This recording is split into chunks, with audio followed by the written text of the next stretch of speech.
bienvenue sur Fleur d'Avocat. Je suis Lila Louise Maréchaux et dans ce podcast, je vais à la rencontre des avocats bien dans leur robe et aujourd'hui j'ai le grand plaisir de partager avec vous ma discussion avec maître Ibrahim Chalabi. Ibrahim qui est sur le point de fêter sa première année de bar, qui s'est installé tout de suite après sa prestation de serment au barreau de Paris et il nous parle justement de comment est-ce qu'il a préparé cette installation immédiate après la prestation de serment et qui exerce quasi exclusivement en droit pénal. Il fait également un petit peu de responsabilité médicale, mais vraiment c'est un pénaliste dans l'âme. Être avocat pénaliste ou la mort aurait tout à fait pu être le titre de ce podcast.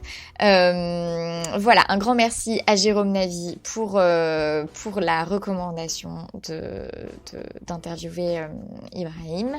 Et voilà, je ne vous souhaite pas encore une bonne écoute puisque je m'étais engagée à vous donner des petites nouvelles de Fleur d'Avocat. Donc je vais vous en donner. Figurez-vous que je suis dans les derniers préparatifs pour la fête des 3 ans de Fleur d'Avocat, qui aura lieu demain soir à Paris. C'est une fête dont j'ai principalement informé les invités du podcast, les contributeurs au crowdfunding de Fleur d'Avocat, crowdfunding qui a eu lieu en juin 2020 pour les nouveaux par ici. Et puis surtout aussi les inscrits à la newsletter de Fleur d'Avocat parce que c'est quand même mon canal privilégié d'échange. C'est là où je partage beaucoup de réflexions, de conseils pour exercer, pour développer son activité, pour se développer professionnellement de manière générale. Et c'est aussi là où je partage plus ponctuellement sur la structuration de Fleur d'Avocat, mon propre parcours d'entrepreneuse, des révélations que j'ai en cours de développement de cette entreprise. C'est le cas des 2 dernières newsletters et de la prochaine par exemple. Donc voilà, et puis c'est aussi du coup là où j'informe d'événements comme cette fête et comme les diverses rencontres que je peux organiser ponctuellement. Donc je vous invite toutes et tous à rejoindre le podcast, la newsletter de Fleur d'Avocat, à vous y abonner, c'est un mail tous les dimanches matin. Et donc comme je vous le disais, je suis en pleine préparation de cette soirée. Je sais pas du tout comment ça va se passer, mais je pense que ça va bien se passer.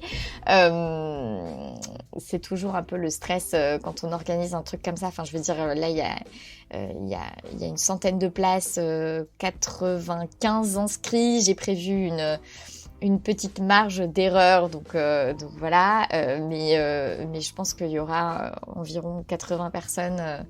Enfin, je sais pas, j'en sais rien. Je sais pas quel pourcentage de no-show est-ce que je dois compter, mais je pars du principe qu'il y aura environ 80 personnes par rapport aux réponses de présence qui m'ont été données. Et puis voilà, donc je suis un petit peu stressée par ce truc. Pour tout le reste, écoutez, Fleur d'Avocat se poursuit, les formations se déroulent, développer sa clientèle, réussir sa collaboration, un petit peu rien de très nouveau sous le soleil, et vraiment encore une fois. De ce point de vue-là, je vous invite à vous abonner à la newsletter. Je vous ennuie pas plus. Un grand merci quand même, parce que ça fait longtemps que je l'ai pas fait, à Laura Pinouche, Poulbob, Perso Smiley et Donatien 1234 qui ont laissé un avis et 5 étoiles sur Apple Podcast dernièrement. Vraiment, ça me touche beaucoup que vous preniez le temps de faire ça. Et si parmi vous, toutes et tous, il y en a qui n'ont pas encore pris le temps de laisser 5 étoiles et un podcast, vraiment, il vous suffit d'aller sur votre application Apple Podcast depuis votre téléphone si vous avez un iPhone par exemple, et de chercher le podcast Fleur d'Avocat, et vous avez, si vous descendez, vous avez une rubrique avis. Et note et avis, et c'est là que vous pouvez laisser une note et laisser un avis, et c'est vraiment ce qui contribue au podcast d'être reconnu par toujours plus de monde. J'en profite aussi pour vous dire que vous avez été quelques-uns à me souligner que y a un problème de diffusion sur Deezer, et merci de m'en avoir informé.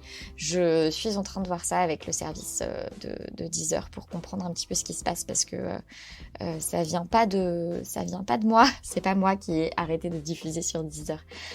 Donc voilà, il y a un petit truc technique qui est en cours de résolution. Je pense que ce sera résolu assez rapidement. Mais merci de m'en avoir informé. Je vous ennuie pas plus avec toutes ces histoires et je vous souhaite une très bonne écoute. Et je vous dis à la semaine prochaine. Bonjour Ibrahim Chalabi. Bonjour. Merci d'être mon invité sur Fleur d'Avocat. Merci de m'avoir invité. Alors raconte-moi, Ibrahim, comment et pourquoi tu es devenu avocat? Alors, pourquoi je suis devenu avocat? C'est simplement un rêve d'enfance. Mais comme beaucoup en fait, je pense pas être un cas exceptionnel, loin de là. Je suis devenu avocat parce qu'un jour, mon père m'a dit, quand j'étais enfant, je crois que c'était vers l'âge de 5-6 ans, toi tu feras du droit, et j'ai une sœur, et il lui a dit à elle, toi tu feras médecine. Arbitrairement, comme ça.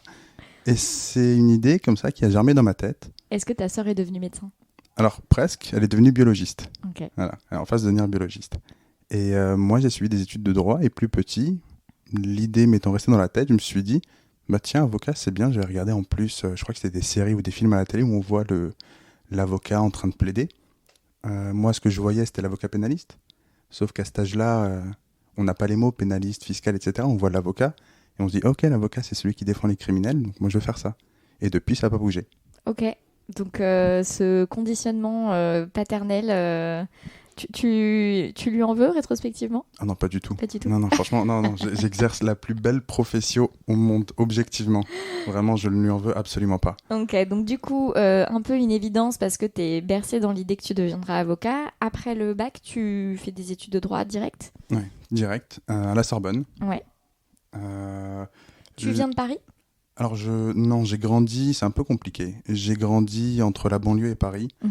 Dans la maison familiale avec ma grand-mère, mes oncles, mes tantes. On vivait à plusieurs dans un HLM, en tout cas en banlieue. J'ai grandi entre Chelles, Chantraine, donc le 77, et les Ulysses en Essonne. Et j'ai jonglé entre ces différents lieux. Et c'était intentionnel d'aller à la Sorbonne? Ça l'était, toujours à travers les yeux de mon père quand je lui en parlais. C'était toujours la Sorbonne quand même. Même en Égypte, on connaît, c'est incroyable. C'est connu dans le monde entier. Si on en parle même en Égypte, c'est que c'est quelque chose de très réputé. Et donc je me suis dit, bah, on verra, je vais me lancer là-dedans. Et puis si je suis accepté, c'est très bien. Ok. Et donc tu arrives à la Sorbonne. C'est ça. Tout s'est bien passé? Absolument pas. Non, pas du tout. Alors, moi, j'avais toujours en tête de devenir avocat. Sauf que j'ai été confronté à un monde que je ne connaissais pas, avec des gens qui étaient très loin à la fois de ma culture, de ma façon de penser, de ma façon de m'exprimer, etc. J'étais dans un monde totalement nouveau. Et ça a été une catastrophe, en fait. Ça a été un choc culturel, un choc à tous les niveaux, vraiment. Comment est-ce que tu l'as ressenti, toutes ces différences? Comment ça s'est matérialisé? Est-ce que ça s'est matérialisé d'une manière particulière? Enfin, qu'est-ce que tu as vécu en fait concrètement? Alors, ce que j'ai vécu, c'est, je dirais, de la solitude, de la difficulté à m'intégrer dans un groupe qui dure dans le temps et avec qui je peux discuter, échanger des cours, etc. Ajouté à ça, j'ai découvert ce que je ne connaissais pas, parce que moi j'ai grandi dans un lieu où, en banlieue, c'est la solidarité, l'entraide avant tout. J'ai découvert un lieu à l'université, à la Sorbonne, là où j'ai fait mes études, un lieu où, par exemple, la personne qui est assise en face, en amphithéâtre, baisse la luminosité au maximum pour éviter que le voisin de derrière copie, ou la personne qui dézoome au maximum à 10% pour éviter justement, pareil, que les voisins de gauche et de droite ou que la personne de derrière copie. J'ai été confronté au partage, effectivement, mais de copies où soit la moitié des informations étaient erronées, soit effacées. Donc c'est un choc, comme je le disais, assez brutal, où je passe du tout au tout. Alors, je passe du lieu où on n'a pas grand-chose, mais on s'entraide justement parce qu'on n'a rien ou peu de choses, donc on s'amuse avec ce qu'on a et on s'entraide avec ce qu'on a, au monde où des gens ont beaucoup de choses, beaucoup de connaissances à partager, beaucoup de choses à donner, et où on ne donne quasiment rien. Ça m'a semblé très étrange, et c'est à cause de ça que j'ai eu beaucoup de mal à m'intégrer à l'université. Et est-ce que ça a affecté ton envie de poursuivre? Ah non, absolument pas. Non, jamais, pas une seule seconde. T'as fini par trouver des alliés? Très tardivement. Les alliés que j'ai rencontrés, alors soit ils sont partis dans d'autres filières, soit quand on réussit, certains échouent, donc forcément ça crée des ruptures, on ne rencontre pas les mêmes personnes d'une année sur l'autre. Les vraies personnes que j'ai rencontrées et avec qui je suis toujours en contact et qui sont devenus pour certains des frères ou des personnes que j'estime énormément, ce sont les personnes avec qui j'ai révisé notamment le CRFPA.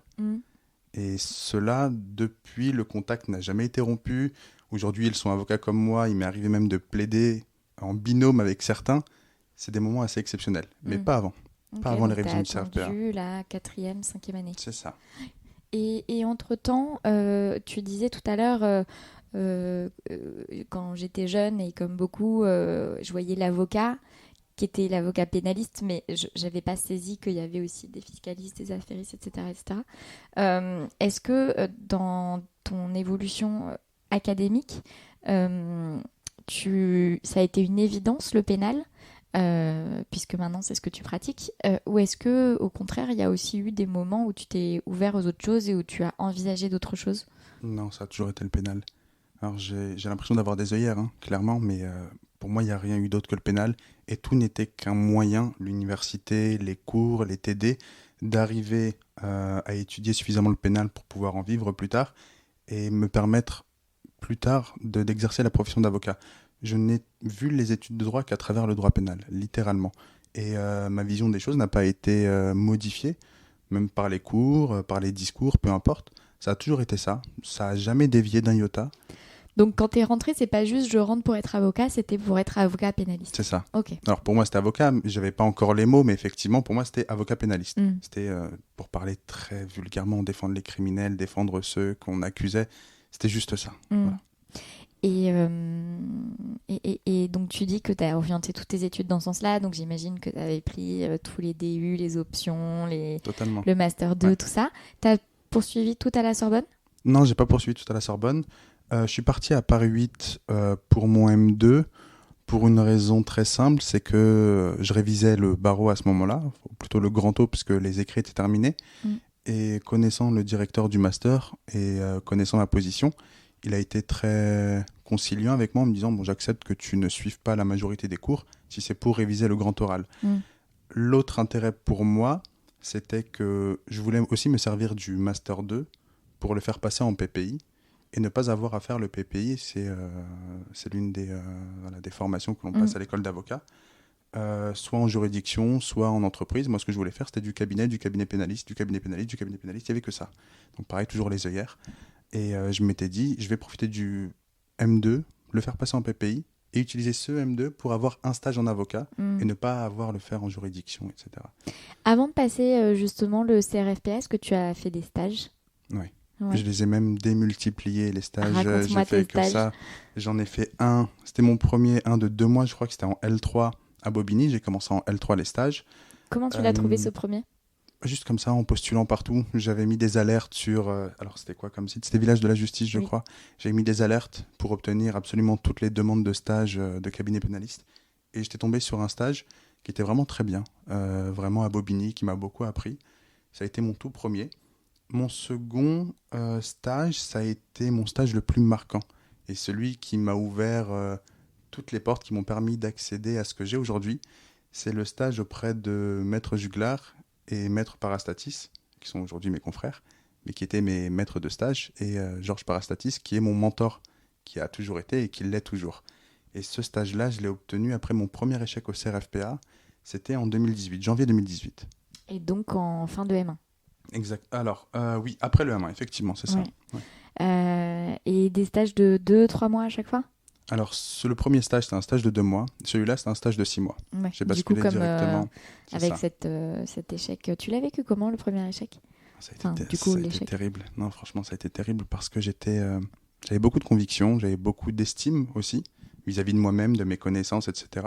Ce qui n'est pas forcément un défaut, mais quand c'est en excès, ça peut l'être effectivement. Je pensais avoir véritablement bien réussi, notamment la procédure pénale qui était ma matière de cœur, que j'affectionnais particulièrement, et ça a été un véritable fiasco. Pour parler honnêtement, je mets au même niveau mon échec au CRFPA en termes de douleur et de peine que la mort d'un parent proche, littéralement. Tout simplement parce que j'avais construit mon monde autour de la profession de l'avocat pénaliste, autour du fait de pouvoir exercer en tant qu'avocat pénaliste plus tard, et sans ça, je n'étais plus rien en réalité. Et c'était mon monde à moi qui s'écroulait à ce moment-là. Alors même que tu avais d'autres chances de le passer. Alors que j'avais d'autres chances de le passer. Après, ça ne veut pas dire que j'ai désespéré, mais sur le moment, ça fait extrêmement mal à son ego, mais à plein de choses en réalité. Littéralement, je m'étais dit, ok, si je ne l'ai pas, je peux rien faire d'autre en réalité. Pour moi, c'était être avocat ou la mort. ça peut sembler exagéré, mais pour quelqu'un qui a construit tout son univers depuis tout petit autour de la phrase suivante « Je veux être avocat » et dans ma tête « être avocat pénaliste », c'est quelque chose d'inimaginable en termes de douleur. Et j'en ai pleuré des jours et des heures entières, littéralement. Ouais, Ça peut sembler exagéré, Mais vraiment, non, pas du tout. mais c'est comme ça que je Pas l'ai du tout. vécu. Vraiment, vraiment, je le répète, en termes de peine, c'est au même niveau que la perte d'un proche pour moi. Et t'étais en stage à ce moment-là? Alors, Ou ton non, stage, tu l'as commencé après? alors non, j'étais pas en stage. J'étais, pour la petite anecdote, j'étais à Poitiers à ce moment-là parce que je suivais un DU Ah, t'étais de à sciences Poitiers. criminelles. Ouais, j'ai fait quelques mois à Poitiers en attendant d'avoir les résultats. C'était de septembre à décembre. Et on m'avait invité, un professeur de Poitiers m'avait gentiment invité alors que je ne faisais pas partie de la promotion de M2, à un colloque, je crois. Et moi, j'étais parti au premier rang en me disant, bon, bah, les résultats, de toute façon, c'est en fin de journée, je vais essayer d'oublier un petit peu tout ça, m'occuper l'esprit, faire quelque chose d'intéressant, faire des rencontres avec des professeurs. Sauf que je reçois un mail de Paris 1 qui me dit, les résultats sont là, vous pouvez les consulter sur votre ENT. Et moi, je suis au premier rang. Et je ne peux pas juste attendre en réalité, donc je me dépêche, je consulte et je vois Agi. Et dans ces moments-là, franchement, on devient un peu bête. C'est-à-dire comment dire, on réalise pas que l'on a véritablement échoué. C'est-à-dire que je me dis, Agi, non, je comprends pas, je vais me déconnecter et me reconnecter. À mon avis, c'est peut-être un problème ou un défaut d'image. Peut-être qu'ils ont voulu mettre admis, ils ont mis Agi, peut-être que c'est une erreur. Véritablement, on devient très bête, on n'accepte pas l'échec. D'autant que j'étais en plein colloque et j'étais totalement déconnecté de ce qui se disait. Et j'ai réessayé 2 fois, 3 fois. Au bout de la 4e fois, j'ai commencé à comprendre que bon, je l'avais quand même raté et que c'était pas juste une erreur administrative, c'était réel. Et il me restait 1 heure de colloque. Et pendant 1 heure, comme j'étais au premier rang et comme le professeur m'avait invité personnellement, je pouvais pas quitter en plein milieu. Donc j'ai maintenu mes larmes pendant 1 heure de colloque en me disant, ok, attends la pause avant de pleurer. Juste ne craque pas devant les gens, devant les intervenants, on verra après. Oh, t'en as c'est parlé horrible. ou pas? À qui? Je sais pas, à ton directeur de M2, tu non, lui as pas dit, du tout, pas je du sais tout. pas. Non, pas du tout. Non, c'était même pas Je mon suis directeur désolée, de M2, c'était un directeur qui parlait, donc j'allais pas quitter l'intervention et le colloque en plein En milieu. tout cas, la personne qui t'a invité, je suis désolée, je viens d'apprendre que j'ai été ajournée, là, c'est un peu un gros coup de vieux. Non, mais je comprends que... Et la pause terminée, je suis sorti, j'ai commencé à pleurer. Mais vraiment, ça a été un drame pour moi, littéralement. Mais parce que je me disais la chose suivante, c'est que ça peut sembler assez réducteur, mais quand quelqu'un fait du droit des affaires, même s'il n'est pas avocat, il a d'autres ouvertures, d'autres opportunités en entreprise. D'ailleurs, je ne voyais pas comment je pouvais, avec cette spécialisation-là, faire autre chose que le métier d'avocat pénaliste. En entreprise, on en voit rarement, c'est pas ce qui est recherché. Et donc, c'est ce que je disais tout à l'heure. Pour moi, c'était l'avocature, donc être avocat ou la mort. C'est tout, il y avait rien d'autre, il n'y avait pas de nuance. Je n'avais qu'un seul plan et il avait intérêt à réussir, sinon je n'avais plus rien à côté. Donc il y a ce gros coup dur quand tu apprends que tu es ajourné. Et c'est après que tu as commencé ton stage dans ce cabinet c'est ça. Stage que tu as trouvé pour passer cette année en Exactement. attendant de repasser le CRFPA. C'est ça. Et qu'est-ce que ça t'a apporté ce stage? Alors, énormément. Parfois, on dit qu'il y a besoin de vivre certaines choses un peu dures pour remonter la pente en trouvant d'autres choses un peu plus bénéfiques. C'est ce qui m'est arrivé, c'est-à-dire que j'ai certes échoué le CRFPA une première fois, mais j'ai pu faire la connaissance d'avocats exceptionnels qui m'ont appris 99,99% de tout ce que je sais aujourd'hui, qui sont toujours là pour moi, avec qui je travaille aujourd'hui actuellement, qui me mettent à disposition leurs locaux, etc. J'ai rencontré un mentor, j'ai rencontré des amis, j'ai rencontré une nouvelle famille, j'ai rencontré des personnes bienveillantes, des avocats qui me font confiance. Et vraiment, c'est exceptionnel ce qui s'est passé juste après ça. Alors, ça n'a pas été facile tout de suite, mais... Tu y es resté, du coup, après, pour tes stages dans le cadre de l'école? Oui. Alors, j'ai fait 6 mois. Ensuite, j'ai enchaîné. J'ai recommencé des stages auprès des différents avocats. Le PPI, je l'ai fait auprès d'eux, parce que comme je le disais, c'était un M2, mais je m'étais servi du M2 pour faire un stage. L'alternance, non, je m'étais dit, là, j'ai quand même besoin d'une rupture, de voir un peu ce que fait d'autres personnes, d'autres avocats. J'avais besoin d'élargir mes horizons un petit peu. Et le stage final, je l'ai recommencé effectivement chez eux. Et pendant ton alternance, t'es allé où? Alors, pendant mon alternance, je suis allé dans un cabinet qui fait essentiellement du stup. Et donc, ça m'a beaucoup appris effectivement sur la procédure. Intentionnel? Alors, pas forcément sur le stup, mais moi j'avais simplement envie d'un cabinet pénaliste, à grosse dominante pénale, ce que j'ai fait. J'ai beaucoup étudié la procédure, tout ce qui va concerner les nullités, etc. Ça m'a beaucoup appris, effectivement. Ouais. Et ensuite, donc, tu retournes dans ce cabinet avec Mathieu Juglar Et Georges Parastatis, Georges Parastatis, c'est ça, ouais. exactement. Et à la fin, tu es avocat. Et à la fin, je suis avocat. Parce que je repasse, effectivement, le CRFPA, où là, je le réussis. Je l'ai passé, alors là, je l'ai passé à Évry, où j'ai réussi à le majorer, le CRFPA, où j'ai réussi vraiment à avoir d'excellentes notes parce que je m'étais promis que l'échec que j'avais subi, il était hors de question que je puisse le subir une seconde fois. Donc je me suis dit maintenant, tu vas retrousser tes manches, tu vas faire le nécessaire et tu vas travailler pour tes rêves. C'est ce que j'ai réussi à faire. En tout cas, j'ai travaillé vraiment d'arrache-pied pour y arriver et c'est arrivé. T'as l'impression que la première fois que tu l'as passé, le CRFPA, c'est parce que tu t'étais pas donné les moyens? Ou est-ce que c'est aussi... Enfin, tu vois, il peut y avoir plein de choses. Il y a Alors, plein de raisons pour lesquelles on peut louper le CRFPA. Franchement, j'y ai beaucoup pensé à cet échec. J'ai retourné le problème dans tous les sens.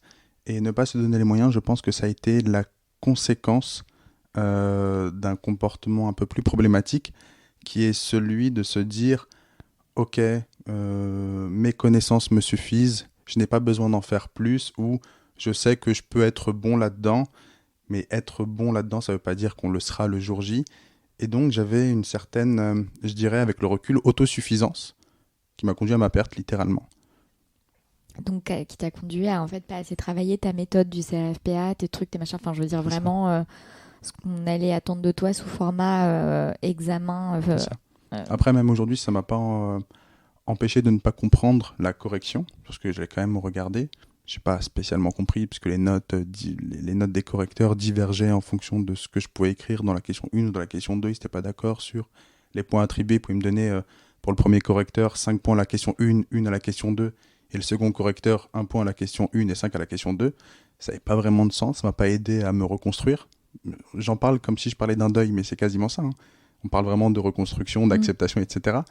Mais c'est plus un travail sur moi-même que j'ai fait pour la seconde fois en me disant « Ok, t'étais autosuffisant, en tout cas t'avais un sentiment d'autosuffisance totalement faux, totalement erroné. Maintenant tu vas reprendre tout depuis le début, on détruit tout, on rebâtit sur du neuf. Tu vas travailler de 9h jusqu'à 21h, 22h. Le reste, tu vas le passer à te reposer. Et si tu t'astreins à ça, les choses se passeront bien. » Et ça a marché. Donc c'est ça a marché, ouais. Et au moment où... Comment tu t'es senti? Alors, bizarrement, et pour en avoir discuté, il y en a beaucoup qui ont ce même sentiment, c'est que les résultats des écrits a été un moment, étrangement, beaucoup plus intense que les résultats d'admission. Donc les résultats d'admissibilité, lorsque l'on sait que l'on a réussi les écrits et que l'on est admissible à passer les oraux, ça a été un moment de joie exceptionnel. Je pense que je pensais plus à une fois à la fin des études, à la fin de l'école, quand tu as le CAPA. À ce moment-là, comment tu t'es senti? Alors là, c'est pas de l'explosion de joie comme ça pouvait l'être au début. C'est juste un moment de plénitude, je dirais. C'est assez très étrange, mais c'est un moment totalement exceptionnel que j'ai du mal à qualifier aujourd'hui parce que c'est la consécration de tout. Où on se dit, alors c'est pas la fin de tout parce que tout commence à ce moment-là en réalité, mais il y avait mon père, il y avait ma sœur, il y avait des cousins, ma mère ne pouvait pas se déplacer mais elle m'avait vu, je lui avais envoyé des photos, on voit tout le monde heureux. C'est un sentiment de bien-être qui prend à tout le monde, qui m'a pris moi, qui prend mes parents, qui m'ont vu grandir, parce pour parler familièrement, ils ont pas mal galéré, qui ont beaucoup donné pour que je puisse arriver à ça. Et les voir heureux, ça m'a rendu fier. Alors que c'est eux qui étaient fiers, mais ça m'a aussi rendu fier de me dire j'ai réussi à rendre mes parents heureux. C'est pas tant le fait de porter la robe. Là, je pensais même pas juste à moi. Je me disais ok, mes parents n'ont pas fait ça pour rien. Donc j'ai réussi à faire quelque chose de bien au moins une fois pour eux. Est-ce que tu en avais douté? Non, c'est pas ça. C'est que culturellement, je sais, c'est un peu bateau de dire ça, mais culturellement, chez nous, les parents ne montrent pas beaucoup leurs émotions. On n'est pas dans l'affection démonstrative, pas du tout. On est plus dans le sous-entendu. Et donc, les voir heureux, c'est pas quelque chose que l'on a l'habitude de voir. Non pas qu'ils ne le sont pas, juste qu'ils ne le montrent pas. Et le fait qu'ils le montrent, ça montre juste qu'on a atteint un niveau où effectivement, ils ont plus honte de montrer leur bonheur et de se dire « Ok, on est fier de toi ». C'est assez compliqué à expliquer pour des personnes qui ne baignent pas dans cette culture-là. Mais ne pas être habitué à voir ou à entendre son père dire « Je suis fier de toi » et l'entendre quasiment pour la première fois après plus d'une dizaine d'années, plus d'une vingtaine d'années, c'est assez étrange, mais c'est en même temps assez enivrant. Donc voilà, c'est pour ça que je parlais de plénitude. C'est un moment qui va toucher absolument tout le monde en termes c'est un moment de grâce. Voilà, c'est comme ça que je pourrais le qualifier. Il y a aussi des pudiques. Ouais. Ouais. On en a beaucoup chez nous. Je viens d'une famille de pudiques aussi. Et donc, une toile capa en poche, comment ça se dessine pour toi? Qu'est-ce que tu choisis de faire? Alors, à ce moment-là, je ne choisis rien parce que j'ai déjà décidé depuis longtemps déjà. Avant même d'être avocat, avant même d'être admis à l'école du barreau, j'avais déjà décidé que dès le départ, j'allais me lancer. J'allais lancer mon cabinet. Et c'est ce que j'ai fait d'ailleurs tout de suite après avoir obtenu le CAPA, j'ai lancé mon cabinet. Pourquoi tu as décidé ça si tôt? Parce que ça aussi, j'y ai beaucoup réfléchi. Mais parce que je réfléchis beaucoup sur ce que je fais. Voilà. Mais j'y réfléchis toujours rétrospectivement et je trouve des raisons qui remontent quasiment à l'enfance. Ça fait un peu psychologie de comptoir, mais disons que j'ai toujours été dans la position de celui qui devait se débrouiller. Celui qui devait se débrouiller à l'école parce que les parents ne pouvaient pas les aider en français. Celui qui devait se débrouiller au collège, au lycée. Celui qui devait en plus aider sa sœur parce que forcément les parents ne peuvent pas, mais comme nous on est à un âge plus avancé, c'est à nous qu'incombe la responsabilité de l'aider dans les devoirs, etc. Je n'ai jamais ressenti cette aide extérieure qui m'a aidé à franchir les étapes. J'ai toujours franchi les étapes par moi-même, sauf vers la fin, où effectivement Georges Parastatis et Mathieu Juglar m'ont énormément aidé à l'obtention du CRFPA. Vraiment, je le leur dois quasiment. Mais avant ça, c'est toujours dans une optique où je devais me débrouiller tout seul. Et donc pour moi, le fait de me dire à la fin, je vais juste continuer sur ma lancée et me débrouiller tout seul comme je l'ai toujours fait, j'ai pas besoin de passer par une collab. J'ai enchaîné des années de stage. Alors certes, pour certains, ça ne suffit pas. Pour moi, je me sentais prêt, c'est le principal en réalité. J'avais préparé mon installation. Financièrement, j'avais tout préparé, j'avais mis de côté, j'avais travaillé d'arrache-pied, j'avais mis le moindre centime de côté en me disant on va mettre 6 mois de loyer de côté, on va mettre ça de côté, pour n'avoir à penser que la recherche des clients, la recherche de la clientèle, etc., la prospection, j'avais tout anticipé. C'est-à-dire que ce n'est pas quelque chose qui s'est fait sur un coup de tête, loin de là. C'est quelque chose que j'avais mûrement réfléchi, pensé, quelque chose que j'avais préparé en termes de recherche de locaux, de comment ça va se faire, de quelle structure, quoi faire, etc. Et ça s'est fait naturellement, en réalité, sans trop y penser, en me disant, de toute manière, pour moi, l'avocat pénaliste est profondément indépendant, plus que les autres. On va peut-être m'attaquer sur ça, sur cette phrase-là, en disant qu'il n'y en a pas un de plus indépendant que l'autre. Mais ça, c'est vraiment une conception très subjective, où c'est presque même du fantasme, où pour moi, l'avocat pénaliste, c'est même la quintessence de l'avocat indépendant qui va un jour à Beauvais, l'autre jour à Nice, qui rend de compte à personne, qui défend ses clients, etc. C'est comme ça que moi, je percevais la chose, et c'est comme ça que j'exerce aujourd'hui. Donc pour moi, ça a juste été la continuité logique, en réalité. Je me suis débrouillé tout seul, donc je vais me débrouiller, alors aujourd'hui, beaucoup moins seul, parce que je suis très bien entouré, mais en ayant mon propre cabinet. Et l'autre intérêt que j'avais à ça, c'était que je voulais en réalité aussi rendre honneur à mon père.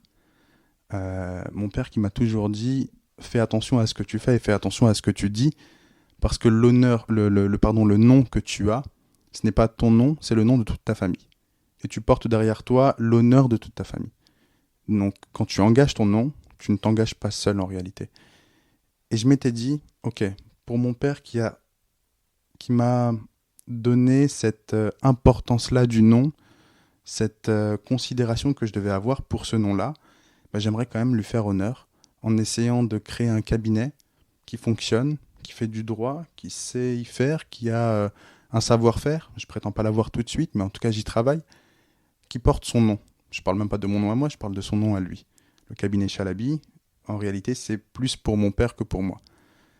Si les choses s'étaient passées autrement, peut-être que j'aurais fait une collab. Mais je me dis, je lui dois bien ça, et je fais le maximum pour que son nom ait la plus belle des résonances possibles. Tu expliques que tu t'es organisé en amont pour ce projet et que pendant longtemps, tu as vraiment énormément épargné pour avoir de quoi te lancer immédiatement. Euh, Concrètement, tu vois, donc tu dis que tu avais 6 mois de loyer de côté. C'était, enfin, si on rentre un petit peu dans les détails pragmatiques, tu avais mis 6 mois de ton loyer appartement de côté. Tu avais Non, pas inclus la du tout. domiciliation. Comment C'est est-ce juste. que... Alors, moi, quand je parle de loyer, je parle simplement de loyer professionnel. Mhm. Voilà. J'avais mis 6 mois de loyer, j'avais fait plein de calculs, alors je les ai plus en tête, mais plein de calculs sur les cotisations, combien on devrait, etc. J'avais pensé à des prêts, mais comme je travaillais à côté, j'avais réussi à rentrer dans mes clous en mettant suffisamment. J'étais même arrivé à un stade où je pouvais m'autosuffire pendant 1 an en tant qu'avocat, sans avoir de crainte pas vis-à-vis de ce que je faisais rentrer, etc. Finalement, j'en ai pas eu besoin parce que l'activité s'est lancée très rapidement tout de suite. Mais j'avais ce parachute qui me permettait de dire, OK, pendant 6 mois, très grand max, 1 an, tu ne t'occupes pas d'argent, c'est pas ta préoccupation première, tu te concentres sur le plus important, la recherche de clients et le développement de ta clientèle, le développement de ton cabinet. Le reste, voilà, tu as fait le nécessaire. Si ça marche, ça marche pas, bah tant pis. Mais finalement, au bout de... Alors, parce que moi, je me suis lancé, alors j'ai prêté serment le 27 novembre 2020. Le mois de décembre, forcément, avec les fêtes, etc., ça n'a pas été un mois très propice comment dire, à la recherche de la clientèle, etc., parce que tout le monde est en vacances, etc. Mais dès le mois de janvier, je pouvais, avec ce que je faisais rentrer en termes d'argent, j'avais plus besoin de repiocher dans mes réserves. Mm. Et est-ce que tu veux regarder? Non, non, Euh, Tu peux le mettre en mode avion aussi. non. Ouais. Enfin, il y a plein de possibilités. T'inquiète. Prends ton temps. Et donc ça, c'est pour l'aspect matériel. Tu disais parce que tu avais travaillé à côté, c'était tes stages ou c'était d'autres travaux, enfin d'autres Euh, emplois? alors, ça pouvait être d'autres emplois, c'était des stages, je me débrouillais, c'était vraiment des trucs T'as un petit peu à cumulé un l'arrache. peu Ouais, tout? c'est ça. J'accumulais tout ce que je pouvais accumuler dans le seul intérêt, c'était de me dire, ok, tu te prives pendant 6 mois, voire même plus, et tu mets le maximum de côté pour ne dépendre de personne, ne pas avoir à demander de prêt. Hmm. Et donc ensuite tu prêtes serment donc en fin d'année 2020. Donc c'était il y a moins d'un an en fait. Il y a moins d'un an. Ouais, On y arrive c'est là, mais vraiment ouais, méga récent. c'est ça. Et qu'est-ce que comment est-ce que tu avais en tête d'amorcer ton développement de clientèle justement? Qu'est-ce que tu avais prévu de faire? Alors, moi, c'est un truc que j'avais déjà fait avant de me lancer. Parce que pour moi, je ne pouvais pas lancer un cabinet sans avoir déjà commencé à préparer ce développement de clientèle. Alors, certes, je ne pouvais pas avoir de clients, mais ça ne m'empêchait pas, moi qui ai grandi en banlieue, d'aller voir mes anciennes connaissances, ceux qui étaient restés en banlieue, etc., de donner l'indication à ma famille que j'allais prêter serment à telle date, qu'à partir de cette date-là, je pourrais commencer à recevoir des clients en pénal ou dans d'autres matières dans lesquelles je serais compétent. Aller voir des amis qui sont connus de la justice ou qui ont des amis eux-mêmes connus de la justice et dont on sait que bon, on va les retrouver très bientôt, soit en garde à vue, soit au tribunal, parce que voilà, c'est comme ça que ça se fait. Et donc à dire, voilà, moi je vais devenir avocat, tu sais très bien comment je suis, si tu as un problème, tu peux faire appel à moi, contacter des associations, etc., voir s'ils ont des besoins, essayer d'un petit peu de voir comment ça se passe pour eux, s'ils ont un besoin d'avocat, s'ils ont besoin de conseils plus tard. Voilà, c'est essayer d'être dans la démarche active, pas juste attendre que le client toque à sa porte. C'est pas quelque chose que j'aime faire. Je suis plutôt quelqu'un qui va au contact des gens, ce que j'ai toujours fait. Et donc c'est aussi comme ça que j'ai préparé le lancement du cabinet. Hmm. Et quelle a été la réception de toutes ces personnes? Tu as principalement puisé dans ton réseau, enfin dans ton implantation locale, là où tu venais en banlieue, ou tu as aussi fait des démarches à Paris, intramuros, indépendamment de là où tu as grandi et là où tu as des amis et des connaissances, etc. Alors, etc. parmi le réseau que j'avais en France, il y a aussi tous ceux avec qui j'ai fait du droit Mm. et qui ne font pas du pénal. Et il y en a beaucoup parmi, je sais pas, soit des élèves avocats, soit même des avocats qui ne font pas de pénal, mais qui savent que je me lance, qui me font confiance, qui m'envoient des dossiers.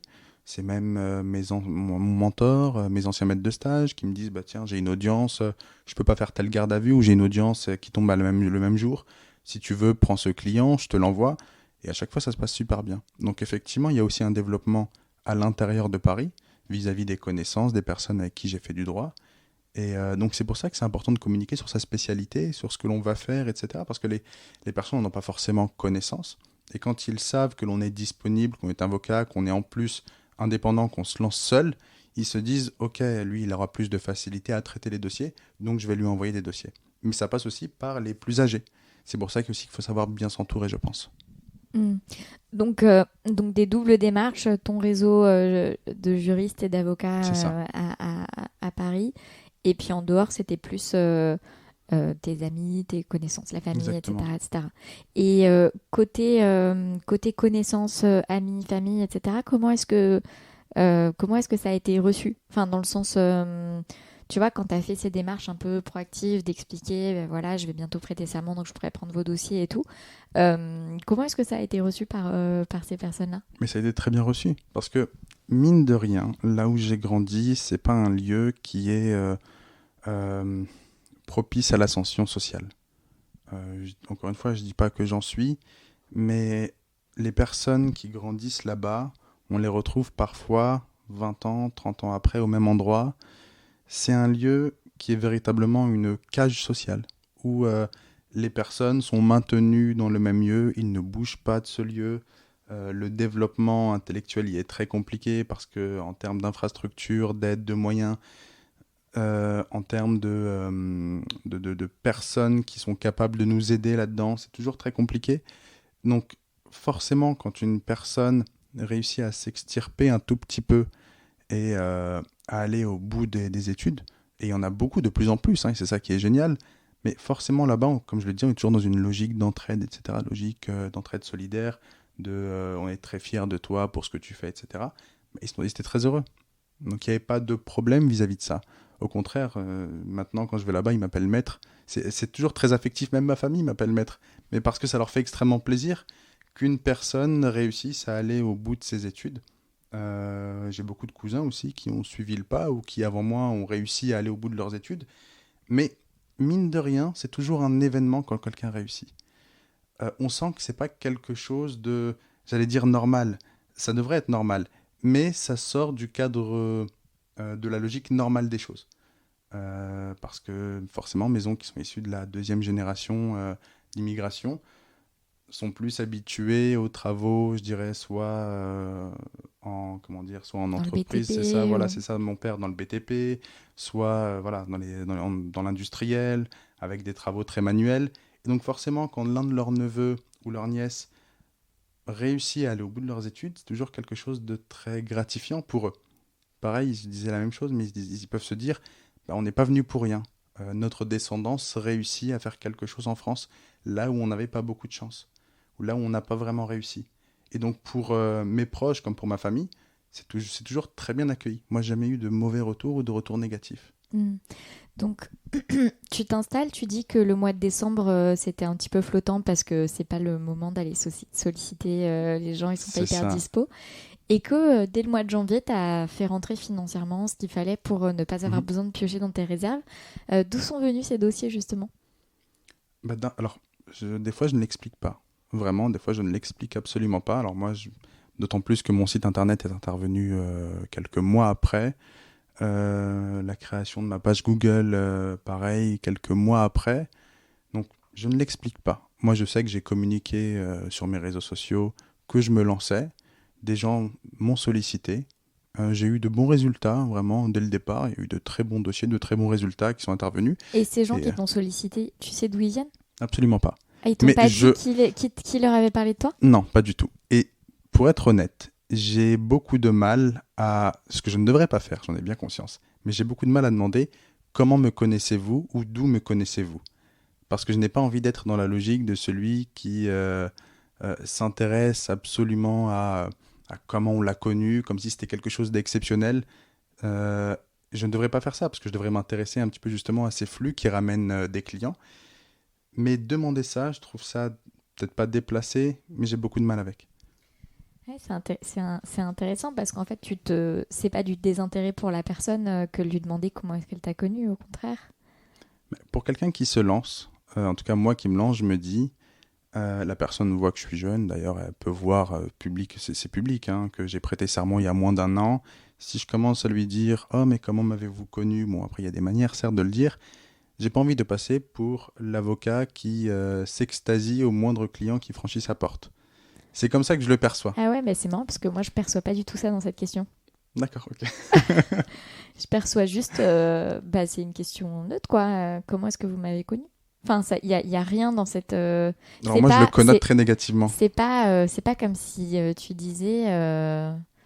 J'essaye de réfléchir à une formulation de cette question qui pourrait sous-entendre que... Enfin, tu vois, j'ai envie de dire que ça se trouve, quand tu auras 15 collaborateurs et que ton cabinet sera un truc de fou, tu pourras encore demander aux gens comment est-ce que vous m'avez connu, qui vous Ouais. a parlé de moi. Mais je pense que c'est plus l'inexpérience et j'allais dire la jeunesse. Bon, je suis plus si jeune que ça, mais la jeunesse, en tout cas dans la profession, qui m'interdit de poser cette question. Mm. Je la vois comme quelque chose de connoté très négativement en me disant on va me juger ou la personne va prendre peur, elle va croire que c'est mon seul client et que ouah, il y a une personne qui est venue, je suis très heureux de savoir comment elle est là, etc. et par quels moyens elle m'a connu. Alors que pour moi, ça devrait être juste un fait dont on n'a pas besoin de mentionner l'existence, dire qu'il est là, bon bah très bien. Bah ouais, ouais. En fait, voilà, ça y est, j'ai retrouvé. En fait, la question, ce serait pourquoi est-ce que vous me faites confiance? Tu vois, Oui, c'est un peu genre ça. l'équivalent C'est un peu ça. du doute sur ton expérience ou ta compétence ou de... Voilà, ce serait plus ça, quoi. Mais c'est... Enfin... Qui, à mon sens, est complètement décorrélé de la manière dont on C'est te connaît. possible. Mais ça, j'ai bien conscience que c'est Ouais. quelque chose que je... D'ailleurs, c'est pour ça que je l'ai mentionné. C'est pas quelque chose que je devrais faire. Enfin, en tout cas, c'est cette façon d'agir là. Mm. Mais ça ne m'empêche pas de penser comme ça. Bon, écoute, peut-être que cette discussion contribuera à planter Peut-être, la ouais. graine que... Je connais pas mal de freelance. Moi, je le systématise pas encore, mais je connais pas mal de personnes qui... et quel que soit leur niveau d'expérience, ils savent exactement chaque client. Si c'est un client qui les a connus par LinkedIn, par bouche à oreille, par de la pub, enfin tu vois, ils savent exactement d'où viennent les gens. Et je trouve ça hyper intéressant de pouvoir avoir ce recul et de pouvoir se dire, ok, ne serait-ce que d'un point de vue système, tu vois, de savoir, ok, donc ça veut dire que quand je fais ça, ça fonctionne et donc je peux continuer à faire ça. Versus et puis même pour, enfin moi je sais que j'envoie des boîtes de chocolat aux gens qui m'envoient des clients, ne serait-ce que pour pouvoir envoyer des boîtes de Non, chocolat. mais c'est vrai. Totalement. Non, mais c'est vrai. Je devrais faire ça. Et peut-être que je commencerai à le faire. Ok, donc tout ça pour dire que dès janvier, tu as des clients qui rentrent pour du droit pénal. Oui. Alors, pas que.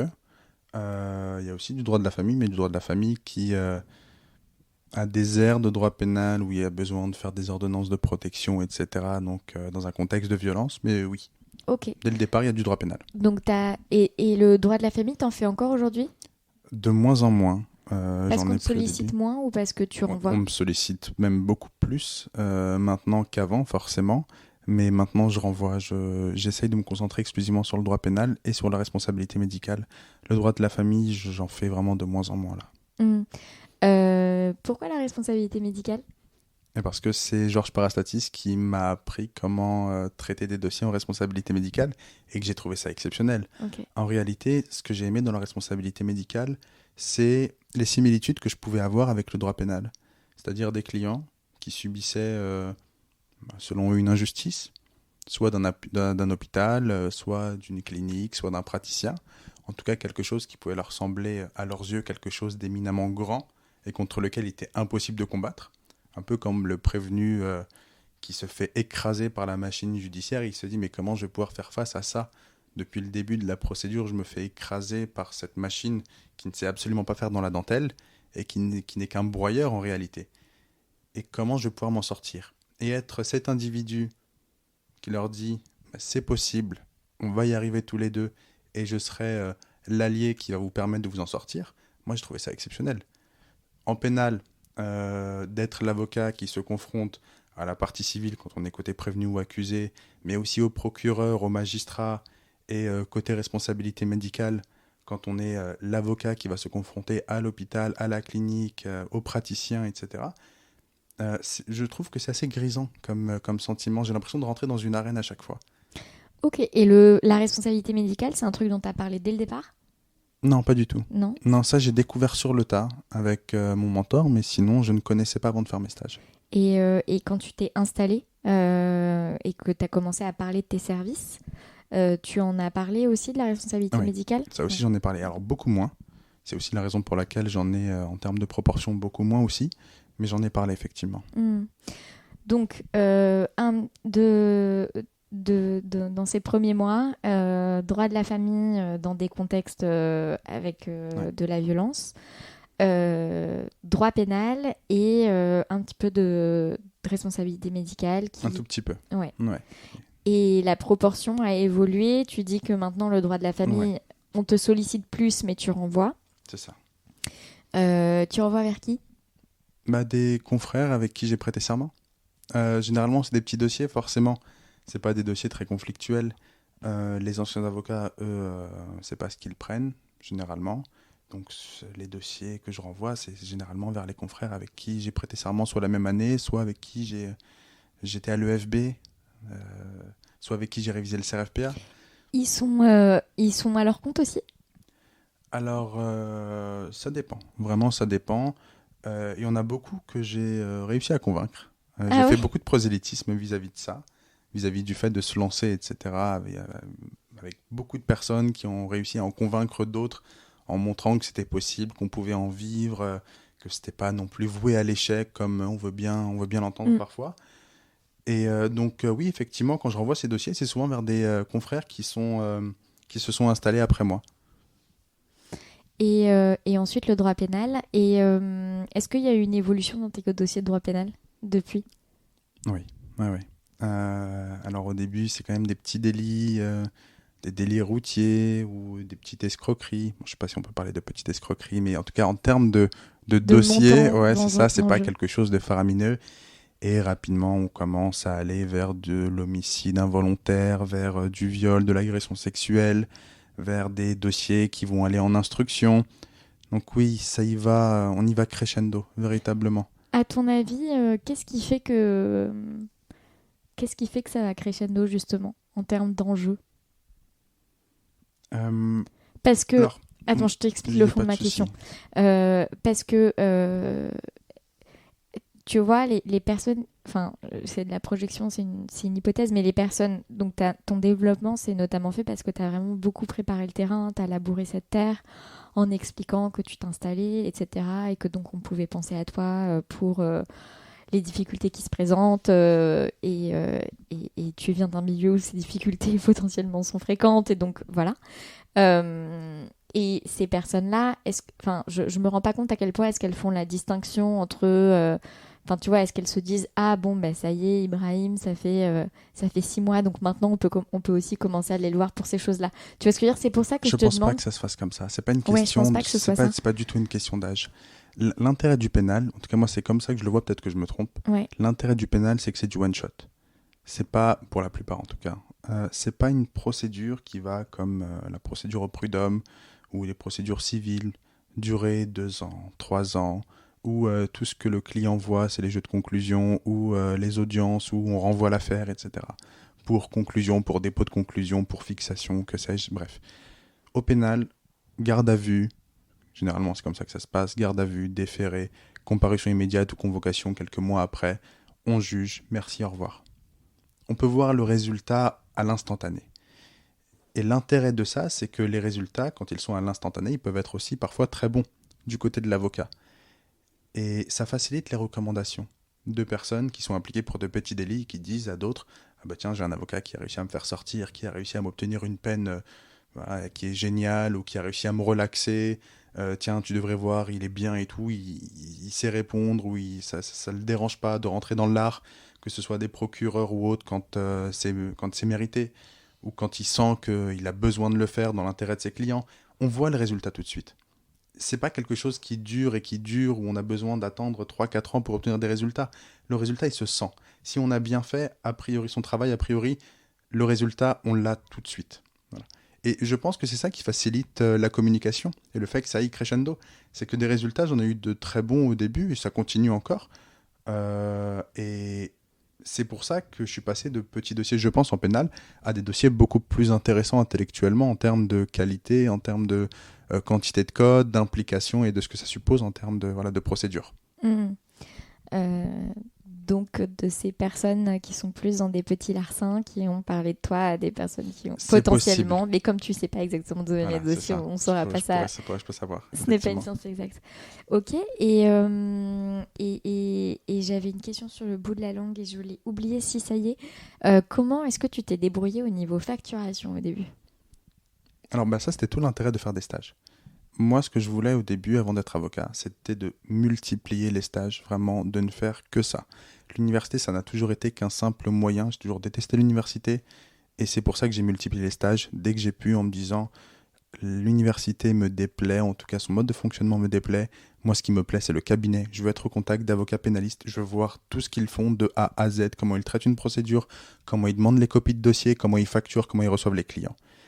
Et être au contact d'avocats dans des petits cabinets, ce qu'on appelle des petits cabinets, mais voilà, ça n'en est pas. En tout cas, dans des petites structures, voir comment on parle, comment on facture, ça, je l'ai pris d'avocats qui ont 20 ans, 25 ans de barre. Alors peut-être qu'aujourd'hui... Donc, tu avais pu voir, ok, pour tel type de procédure, c'est ils ça, vendent tant, totalement. etc., etc. D'autant que voilà, je les accompagne depuis 3 ans. En 3 ans, j'ai eu le temps de voir des petits, des grands, des moyens dossiers, des dossiers qui vont en instruction, des dossiers qui vont aux assises, comment on facture ci, comment on facture ça, comment on échelonne. Bref, j'ai tout vu. Vraiment, j'ai véritablement tout vu. J'ai eu la chance d'accompagner 2 grands avocats qui font des choses, qui font la même spécialité, mais qui font des choses différentes ou de manière différente. Donc ça m'a enrichi considérablement. Qu'est-ce qui t'inspire chez Mathieu Juglar et qu'est-ce qui t'inspire chez Maître... je vais pas y arriver avec son nom. Parastatis. Parastatis. Alors, Mathieu Juglar, c'est quand même une personne assez exceptionnelle, je trouve. Sans parler de son handicap, c'est quand même quelqu'un qui a une force de caractère assez exceptionnelle. Je veux dire, il a une motivation à toute épreuve. C'est comme ça que je pourrais le définir. Ça force le respect. Qu'on le connaisse, qu'on ne le connaisse pas, c'est quelque chose qui force le respect. Quand on le voit traiter ses dossiers, on se dit, mais mince, moi qui n'ai pas ce handicap-là, je vais beaucoup moins vite que lui ou je fais les choses beaucoup moins bien que lui. Il est capable de repérer des fautes d'orthographe, bref, de syntaxe. C'est assez exceptionnel comment il travaille, la manière dont il se repère quand on va au palais, quand je l'accompagnais, quand j'étais stagiaire et que j'allais, je m'en souviens, à l'ancien tribunal, qui est aujourd'hui la cour d'appel, quand je le voyais se zigzaguer dans les galeries de l'instruction en connaissant parfaitement son chemin, je me dis, mais cet homme est exceptionnel, littéralement. Il est au-dessus de tout le monde, alors qu'il ne voit pas, et il est littéralement au-dessus de tout le monde. Et en plus de ça, il est secrétaire de conf, ce que j'aimerais véritablement devenir. Et je m'inspire de lui pour ça, véritablement. Il est exceptionnel, j'ai pas d'autres mots. Quant à Georges Parastatis, lui, ça a été mon mentor, parce qu'il m'a tout appris, véritablement, il m'a vraiment tout appris. Et c'est quelqu'un que j'ai beaucoup aimé, parce qu'il n'a pas sa langue dans sa bouche, et parce qu'il n'hésite pas à dire ce qu'il pense, même en audience, quand bien même ça pourrait déplaire. Il n'hésite pas, ce que je disais tout à l'heure encore une fois, à rentrer dans l'art, à provoquer, toujours dans l'intérêt du client, mais ce n'est pas quelqu'un qui va s'effacer. Quand il y a besoin de frapper un bon coup sur la table, pour réveiller les magistrats, pour réveiller les procureurs, ou pour alerter sur quelque chose de problématique, il le fait. Et c'est quelque chose, moi, qui m'attire beaucoup, parce que j'ai grandi là-dedans. J'ai grandi en banlieue où on disait les choses cash. Il n'y a pas de politesse. Alors, on n'est pas des barbares non plus, on ne s'insultait pas en pleine figure. Mais j'ai grandi dans un contexte, dehors, où quand quelque chose n'allait pas, on se le disait. Voilà. Il n'y avait pas de... je ne saurais pas trop comment qualifier ça, mais on n'est pas dans la nuance. Voilà. Et s'il le faut, pareil, on rentre dans l'art. Et j'ai retrouvé ça chez Georges Parastatis, qui m'a beaucoup plu. Mais tu disais aussi tu vois, parce que cette question est l'origine du fait que je te demande pour la facturation, tu me dis, voilà, je les ai observés et j'ai vu comment ils facturent tel type d'acte, cours d'assises, etc., l'échelonnement. Et tu dis, j'ai eu la chance de travailler avec 2 personnes qui travaillent de manière très différente.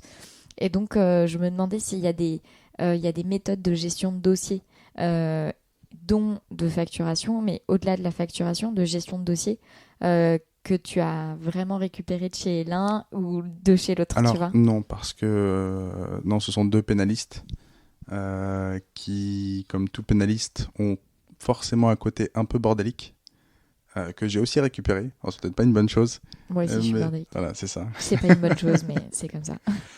Mais c'est pas vraiment sur ça que j'ai orienté mon regard. Ok. Et je me suis orienté parce que je me suis dit la gestion de dossier, bon ça je le ferai à ma sauce, où je vois à peu près comment ça s'organise. J'essaierai de faire peut-être autrement avec ma façon de faire. Peut-être que, par exemple, eux n'utilisaient pas de logiciel. Moi, j'étais à ce moment-là dans l'optique où je me suis dit, ok, si je suis avocat, peut-être que je prendrai un logiciel de gestion de dossier.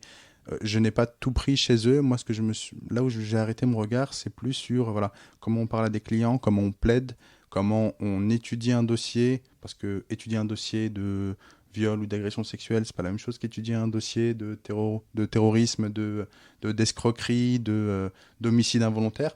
On l'étudie pas de la même manière.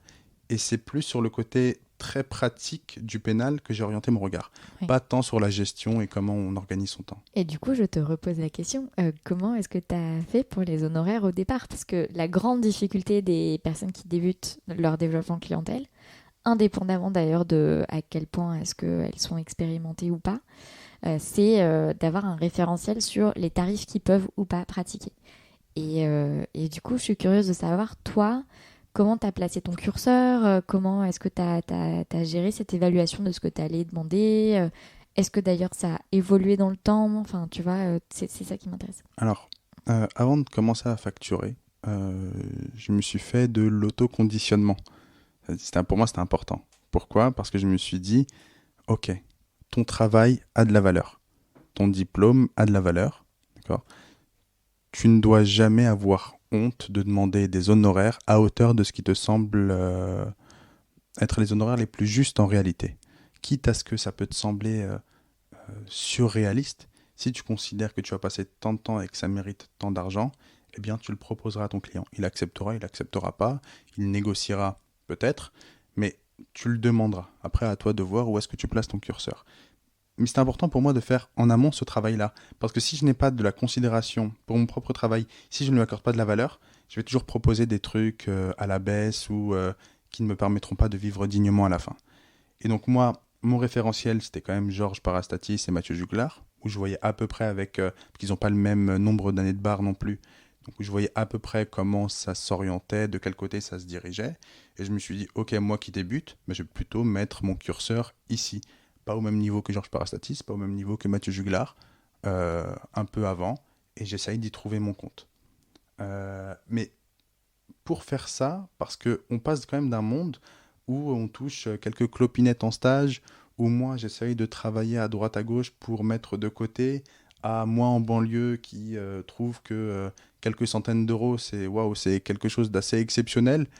Donc j'ai été conditionné toute ma vie à considérer que ce que je considère comme des clopinettes, c'était pour moi quelque chose d'exceptionnel à l'époque.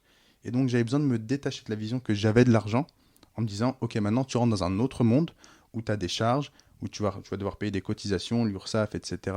Peut-être même que tu vas devoir payer des secrétaires, tu vas payer tes stagiaires. Donc maintenant, la conception que tu avais de l'argent, tu l'effaces totalement et tu n'as pas honte de proposer des sommes qui, toi, te paraissent, j'allais dire, démesurées, mais qui en réalité ne le sont pas. Elles le sont simplement parce que j'ai grandi dans un contexte où l'argent n'a jamais coulé à flot. Donc dès qu'on commence à toucher à quelques milliers, ça me semble tout de suite exceptionnel et incroyablement haut en termes de chiffrage. Alors que pas du tout.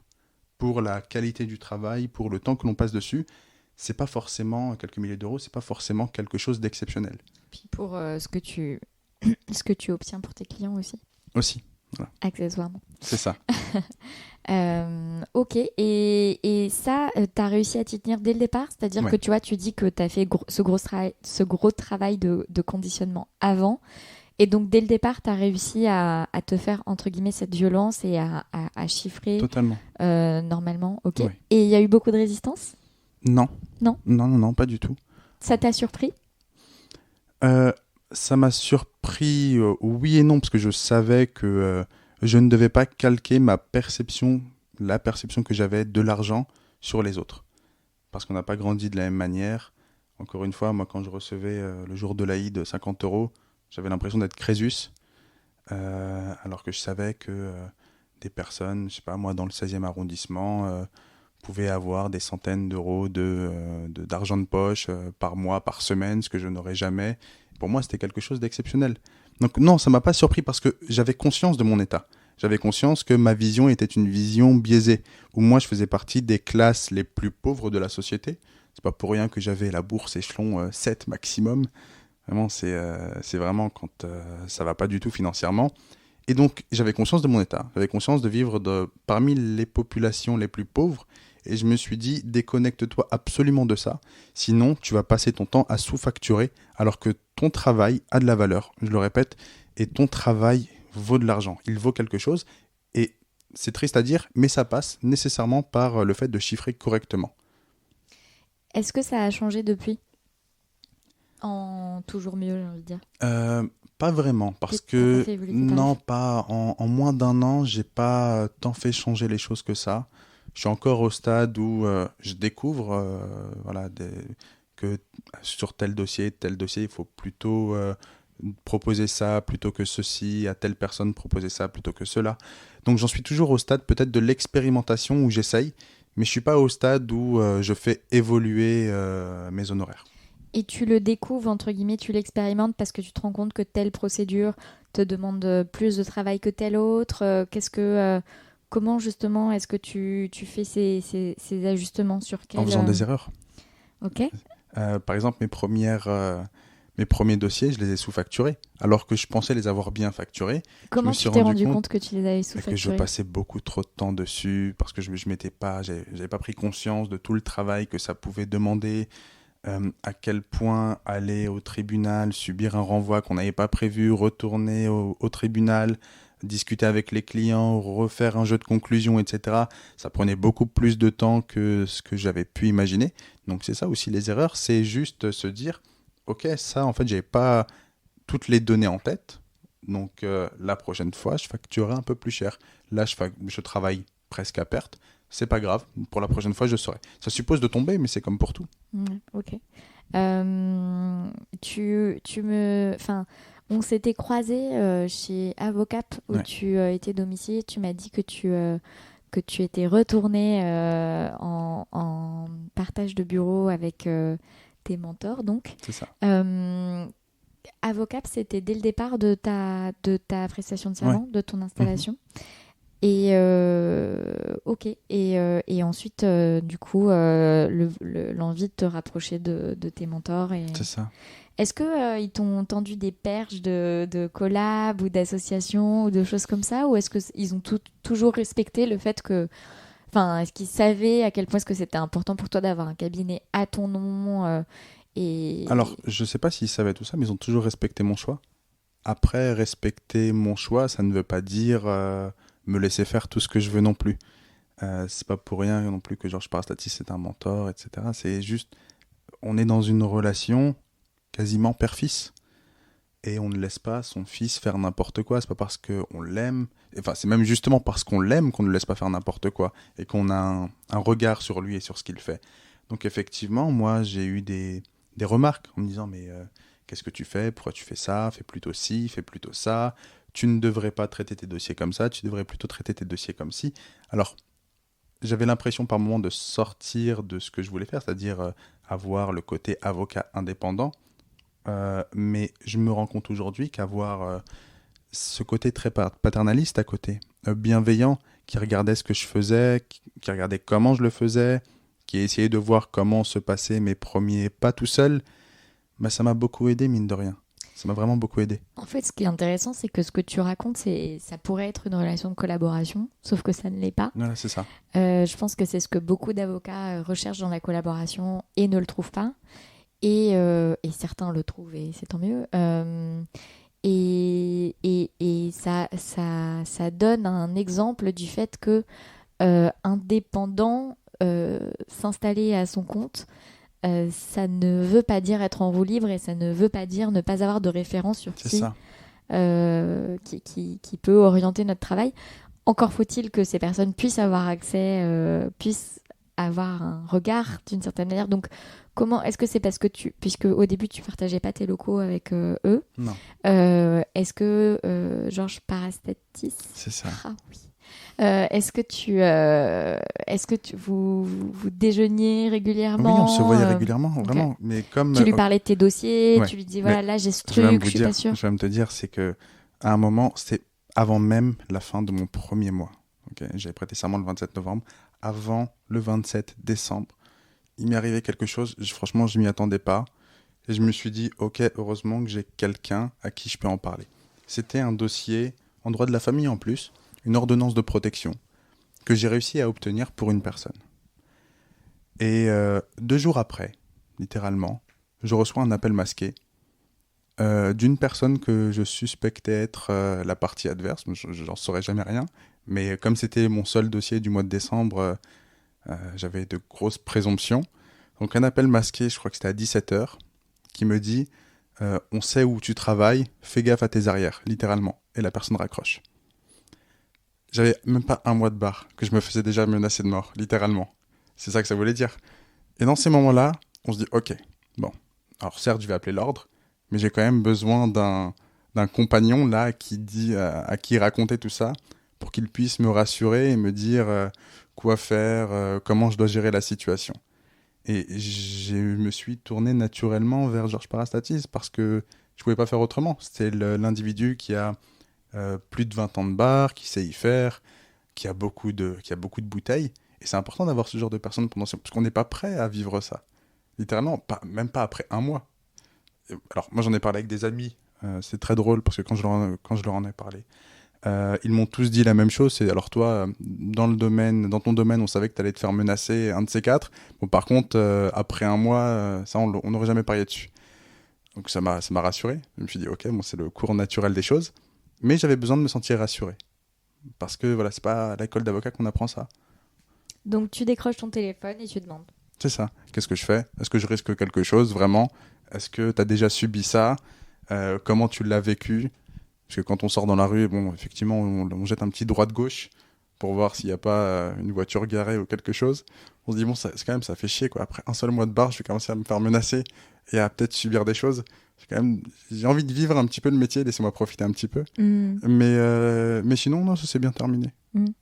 Et est-ce que tu as eu l'impression, et pareil, je te pose cette question parce que c'est quelque chose qui me revient souvent, est-ce que parfois, avant de décrocher ton téléphone pour demander un conseil ou tu as un doute dans une procédure ou il y a un truc, un machin, bon bref, est-ce que parfois tu te dis, mais je sais pas, est-ce que j'abuse? Enfin, tu vois. Non, pas une seule seconde. Non, ok. Pas une seule seconde. Est-ce que tu penses que ça vient justement de cette culture de l'entraide d'où tu viens, ou en fait. Parce que c'est totalement ça, mais parce que Georges Parastatis, c'est ce que je te disais, c'est que j'ai trouvé en lui des qualités que j'ai connues plus petit, et il a grandi un petit peu lui aussi, alors dans un contexte totalement différent, mais en termes de sentiments, de comment on voit les choses, je me retrouve beaucoup en lui. Donc effectivement, je n'ai aucune appréhension, aucune crainte à l'appeler pour lui dire « Ok, dans ce dossier, je me pose des questions ou j'ai tel problème, à ton avis, comment je peux le résoudre ?» Et pas une seule fois, non, j'ai aucune appréhension. Et j'ai toujours de l'autre côté une oreille attentive, des paroles bienveillantes et des conseils pratiques. Donc non, même quand on se lance tout seul, en réalité, il ne faut jamais être véritablement tout seul. Et on ne l'est jamais, parce qu'on a toujours un réseau. Mais il faut savoir bien s'entourer, c'est important. J'ai 2 questions. Alors non, comment est-ce que tu vois, qu'est-ce que tu veux pour la suite? Alors moi, ce que je veux pour la suite, c'est... Ce que je veux, c'est quelque chose de très précis. Mais c'est quelque chose qui ne se fera pas tout de suite. C'est quelque chose qui se fera sur le très long terme jusqu'à peut-être ma mort. Ok, vas-y. C'est juste d'honorer le nom de mon père et de faire en sorte que son nom, à travers mon cabinet, résonne le plus loin possible et que je puisse le rendre fier, encore plus que je ne l'ai rendu la première fois, lui et mes parents de manière générale, et faire en sorte qu'il puisse se dire « Ok, je ne suis pas venu en France pour rien. Je suis fier de ce qu'il a accompli. Notre nom n'est pas sali. Il résonne même en France. » C'est un truc que j'aimerais lui offrir. Mais c'est quelque chose qui va supposer le travail de toute une vie. pourquoi est-ce que tu vois ça comme... Enfin, je veux dire, vu que tu as déjà ton cabinet, etc., etc., de manière très concrète, comment est-ce que tu vas évaluer que cet objectif est atteint? Mais je pense qu'il sera, pour moi, jamais atteint, parce qu'on pourra toujours faire plus et mieux. J'essaye juste de tendre vers un idéal. Après, l'évaluation, c'est pas moi qui vais la faire. C'est en termes de nombre de clients, est-ce que c'est une histoire de reconnaissance par des tiers Mais pour moi, qu'est-ce que ça voilà. passera effectivement par la reconnaissance vis-à-vis des tiers, par la reconnaissance vis-à-vis des confrères, vis-à-vis de tous les professionnels de justice. Mais après, comme je l'ai dit, c'est vraiment le travail de toute une vie, ça. Donc c'est pas maintenant que je vais pouvoir m'auto-évaluer. Je m'évaluerai peut-être sur mon lit de mort, j'en sais rien, mais Mais oui, non, mais c'est du coup au moment de t'évaluer, qu'est-ce que tu regarderas pour te dire j'ai réussi à honorer ce nom et c'était ça que je voulais, qui me tenait à cœur plus que tout. Et du coup, je suis curieuse de savoir qu'est-ce qui fera que tu auras le sentiment que tu as fait rayonner ce nom comme tu le souhaitais. Est-ce que c'est des entre guillemets des titres, par exemple si tu deviens non. secrétaire de la Alors ça, conférence, c'est est-ce un que titre c'est juste. Là, c'est vraiment purement personnel. Secrétaire de la ouais. conférence, c'est vraiment quelque chose que j'ai envie de faire, mais c'est totalement personnel. Ça ne concerne même pas ma famille, ni mon père, etc. Mais ce que je regarderais, je sais pas, c'est en fonction de là où se porte mon regard, de qui je regarde. Si c'est des tiers, moi je voudrais que lorsqu'ils aient une affaire pénale, ils se disent ah tiens, je connais le cabinet Chalabi que j'ai vu, je sais pas moi, j'ai des bêtises à la télé ou ci ou là, ou que je connais voilà, de renommée. Lorsque l'on parlera, je sais pas, à des magistrats qui se disent ok, c'est un cabinet respectable qui fait du droit et qui sait faire du droit. Quand on parlera à des confrères qui sauront dire voilà, c'est quelqu'un de confraternel et à qui on aime bien travailler, c'est pas la même, c'est pas la même attente en fonction des personnes à qui je pourrais m'adresser. Mais c'est plus quelque chose de global. Il faut que le positif ressorte plus que le négatif. C'est plus ça en réalité. Pourquoi est-ce que tu tiens tant à la conférence? Parce que j'ai besoin de me prouver des choses. J'ai besoin de me prouver que, comment dire, que dans le cadre d'un concours d'éloquence, c'est pas vraiment un concours d'éloquence, mais il y a une grande Quand part même. d'éloquence là-dedans, mais c'est pas que ça en réalité. J'ai besoin de prouver que je suis capable de faire partie des meilleurs. Alors là, c'est totalement l'ego qui parle, hein. À 100%, j'en ai bien conscience. Mais j'ai besoin de me prouver à moi-même que voilà, je peux le faire, que même parmi les avocats pénalistes, que même, pardon, les avocats parisiens, je suis capable de me faire ma place, d'être un parmi les 12, parmi tous ceux qui participent. J'ai besoin de me prouver que même si voilà, j'ai grandi en banlieue, même si je ne me suis pas toujours exprimé comme il le fallait dans un bon français, même si on m'a toujours retoqué sur ma manière de parler, sur le fait que je faisais des fautes, sur le fait que je m'exprimais mal, parce qu'on grandit dans un contexte forcément où on parle plus des langues étrangères que le français, et même lorsqu'on parle le français, c'est toujours avec un français un petit peu cassé, donc on absorbe tout ça. Et on fait des fautes soi-même parce que on répète ce qu'on entend, et même ses proches, les amis avec qui on traîne, on ne s'exprime pas toujours dans un français correct, et forcément ça laisse des traces. Quand on va à l'école, au lycée, au collège, etc., on se rend compte, on se dit ok, je manque clairement de bagages culturels, je manque clairement d'éloquence, j'ai pas une bonne prosodie, je ne sais pas bien m'exprimer, à chaque fois que je parle je fais des fautes. Venir de là et se dire ok, je suis secrétaire de la conférence à Paris, pour moi ce serait vraiment une magnifique consécration, mais c'est une consécration purement personnelle qui ne s'adresse qu'à moi. Tu évoques cette expression orale. Aujourd'hui, tu as, en tout cas de ma perception, un français très élégant et très, enfin, assez impeccable, quoi. Merci. Est-ce que c'est quelque chose que enfin, de ce que je déduis que comme ça vient pas de ton environnement, que c'est quelque chose que tu as travaillé? Ouais. C'est-à-dire qu'il a vraiment, c'est étrange, hein, Comment mais tu il a l'as fallu faire un travaillé? effort. Ouais, mais comment tu l'as travaillé justement? En lisant, à un moment, j'ai pas eu une révélation. C'est pas non plus, on va pas exagérer non plus dans les termes, mais j'ai eu une vraie prise de conscience en me disant, ok, soit tu t'engouffres là-dedans et tu es condamné à t'exprimer de cette manière, d'une manière, pour reprendre tes termes, de manière peu élégante, où tu fais des fautes à chaque phrase, et forcément, comme tout passe par l'oralité, on ne te prendra pas au sérieux. Soit tu fais ce qu'il faut faire, c'est-à-dire tu lis des livres, tu te poses, tu fais que ça, en réalité, lire les romans, les pièces de théâtre, tout ce qui te tombe sous la main, tu lis absolument tout, tous les classiques que tu n'as pas lus, que tu as négligés, tu vas commencer à les lire. Et c'est à ce moment-là où j'ai pris goût à la lecture. J'ai pris goût à la lecture avec Sherlock Holmes, avec Hercule Poirot, parce que c'était ce qui m'intéressait le plus. Et après, je me suis tourné vers d'autres choses quand j'ai commencé à m'habituer à la lecture, à me tourner vers d'autres horizons. Donc ouais, c'est étrange de dire ça, qu'il faut faire un effort pour bien s'exprimer. Mais c'est ce que j'ai vécu. La lecture, ça enrichit le vocabulaire, bien sûr que ça structure une manière de s'exprimer, euh,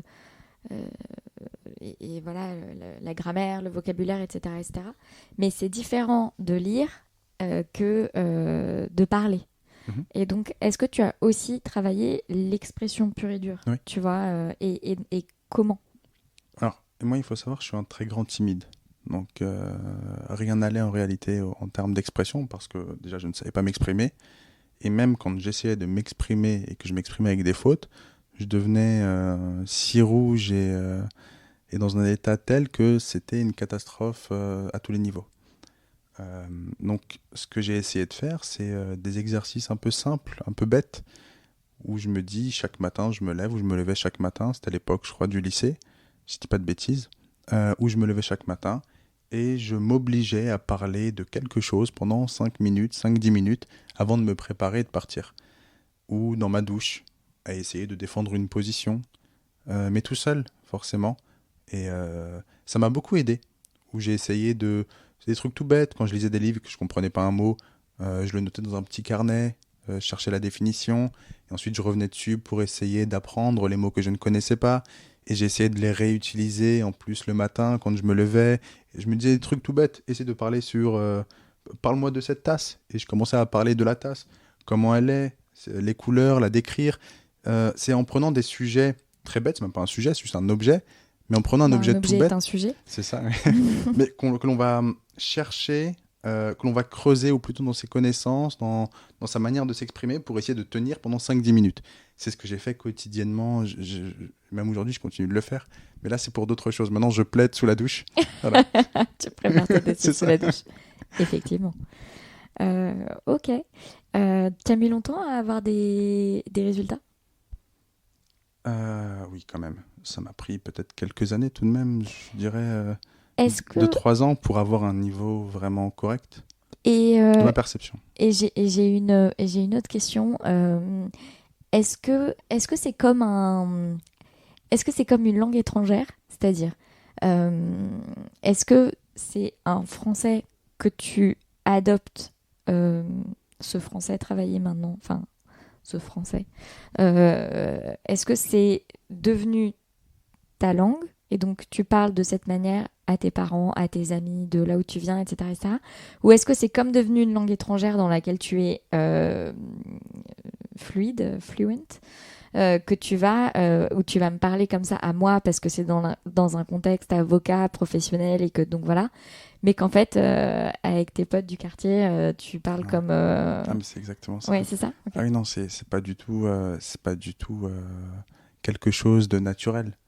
C'est-à-dire que toujours dans l'optique de m'exprimer d'une manière où, comment dire, dans la manière où ce sera le plus intelligible en fonction du contexte. C'est-à-dire que je ne vais pas m'exprimer de la même manière devant un magistrat, devant un procureur, comme je m'exprimerais devant mes potes, notamment du quartier. C'est rien à voir. Ouais, ouais, bien sûr. Je te pose cette question parce que la réponse semble évidente, mais j'ai l'impression, mais c'est pas une question sur laquelle je suis experte, donc voilà, que quand il y a un effet transfuge de classe, parfois ça vient avec une sorte de cette nouvelle identité. Je ne m'en défais pas même quand je reviens dans mon milieu d'origine.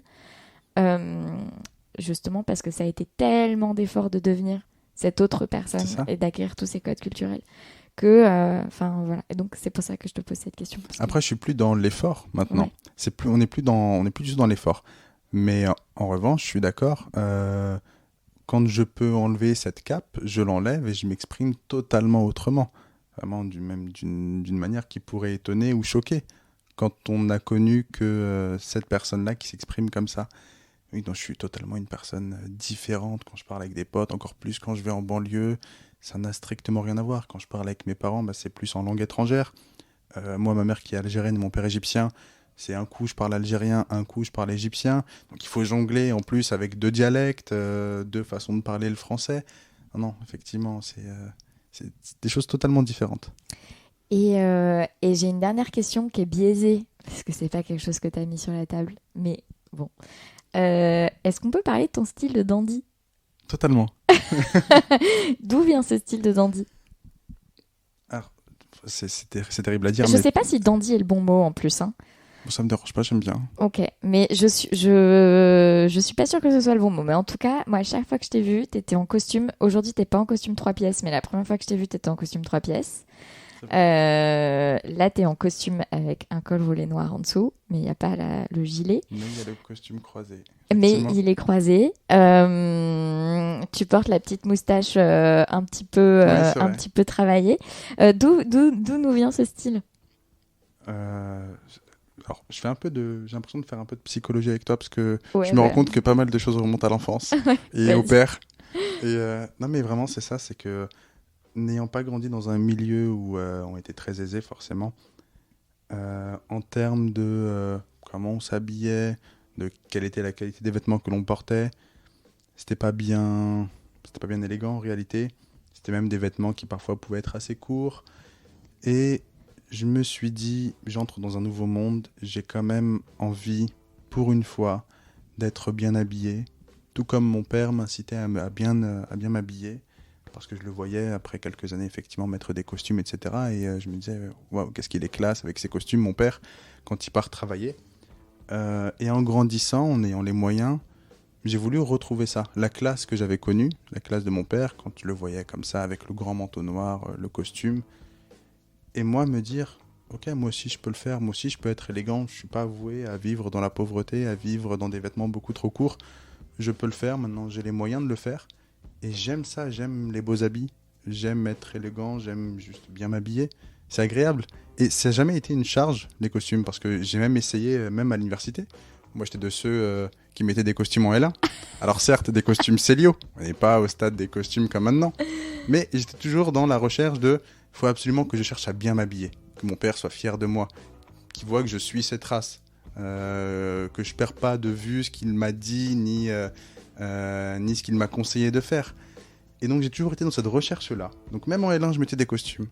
Aujourd'hui, on moque les L1 qui mettaient des costumes. Moi, j'étais de ceux-là. Non, je pense qu'on se moque de ceux... Mais bon, le résultat est le même, mais on voit pas les mêmes racines. Je pense qu'on se moque de ceux qui sont à Assas et qui, à peine arrivés, ont l'impression qu'ils sont déjà au top de leur game dans les grands cabinets d'affaires, tu vois. Mais bon, après, c'est vrai que le résultat est le même. On arrive et voilà. Mais ok, je vois. Et donc, j'avais besoin de me prouver des choses. J'ai besoin de prouver que...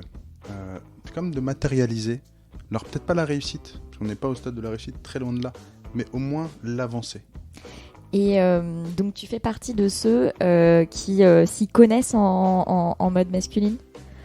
Alors qu'ils s'y connaissent, non. Non, mais t'es capable de dire, ok, dans tel type de contexte, il vaut mieux mettre tel type de veste, tel type tel type de couleur, ok, là, non, ça va pas et tout. Parce que moi, j'y connais rien en mode masculine, mais je crois comprendre qu'il y a des codes qui sont très précis et très exigeants sur le type de costume qu'on peut mettre, qu'on ne peut pas mettre, les couleurs, les tailles de veste, les trucs et les machins. Apparemment. Maintenant, moi, j'essaye de me détacher de tout ça et de juste mettre ce qui me plaît, qu'il neige, qu'il pleuve, qu'il fasse beau. Et tant que je suis bien dedans, tant que ça me plaît, tant que je suis épanoui, et moi, ça me va. Et je suis épanoui dans mes costumes. Je ne porte que ça maintenant, quasiment. En tout cas, moi, je ne t'ai vu qu'en costume. Voilà. Après, c'est juste la deuxième fois que je t'ai vu, mais le fait est que je t'ai vu à chaque fois en costume et que c'est aussi comme ça que tu apparais sur ton site internet et sur, partout. Alors, c'est étonnant, mais on me pose souvent la question. Quand on ne me connaît pas ou quand on commence à me connaître, la première question qu'on me pose, c'est « Mais tu es tout le temps habillé en costume ?» Même le dimanche. Mais parce que c'est devenu vraiment extrêmement inusuel en fait. Ah, moi j'adore. J'adore totalement. Quelle est ta dernière joie, Ibrahim? Ma dernière joie? Oui. Alors ma dernière joie, ça a été ma dernière relax. Ok. Voilà, ça a été... Comment? Qui était quand? Qui était il y a... Mais c'était quand? C'était il y a quelques semaines. Ok. Il y a quelques semaines, pour un dossier d'escroquerie. Et donc se dire... Alors c'était pas la première, mais se dire... oh, quand même, le travail paye, je suis pas un bon à rien. J'ai des résultats, ça se sent à travers les décisions. J'ai des nullités.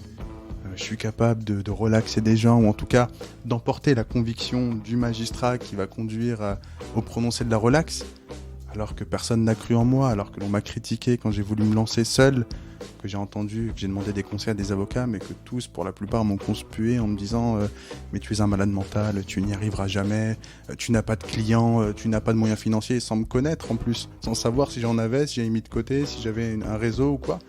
Je n'ai entendu quasiment que des propos et des choses négatives à mon sujet, en tout cas sur ce projet, sur d'autres choses, mais sur ce projet aussi. Et me dire, regarde, après même pas un an, tu vis confortablement, les choses se passent pour l'instant relativement bien, t'as des relax, chaque jour me prouve que j'ai fait le bon choix. Et cette relax, ça a été aussi un autre jour où j'ai pu me dire, ouais, t'as fait le bon choix, encore une fois, t'es pas un bon rien, tu sais faire les choses. Tu sais faire les choses et tu ne vaux pas moins que les autres. Et on a parlé des costumes, mais peut-être que tu auras une autre réponse pour cette question. Qu'est-ce que tu portes sous ta robe? Je pense un grand courage, une grande conviction et l'envie de rendre fiers mes parents. Surtout l'envie de rendre fiers mes parents, je pense. Et c'est ça qui me permet de faire beaucoup de choses, je pense. Merci beaucoup, Ibrahim, pour cette Merci échange. beaucoup pour cette invitation.